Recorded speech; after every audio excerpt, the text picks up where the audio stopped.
काय हो पटू काय ते मुरझाइल बड़ी रे। नाही मुरझाएगा का बा। सुनी, रउरे से एगो शिकायत बा हमार। शिकायत हम का कहनी अरे।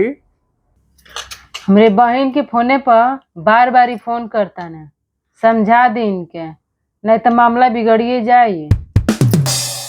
क्यों फोन करता? राउर बेटा। हमार बेटा तोरे बहन के लगे फोन कैले रहो काय खातिर रे हैं? अच्छा तोके नहीं मालूम है, रुक बोलाओ थे होई के। ए होटालू होटालुआ ओह नो। है ना उठा का बाबूजी ते फोन कैले रहे कर बहन के लगे हैं? नहीं, हम काहे फोन करब केहू के? हम नहीं फोन करेनी।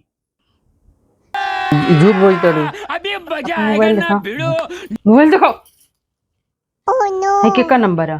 ते फोन करता रहे करे बहन के लगे बतियावे खाती हैं? को मेहरा रू चाहिए रे तोके हैं? ससु तू नहीं हैं? कमाई कुछ नहीं, लुगाई चाहिए 4 गो।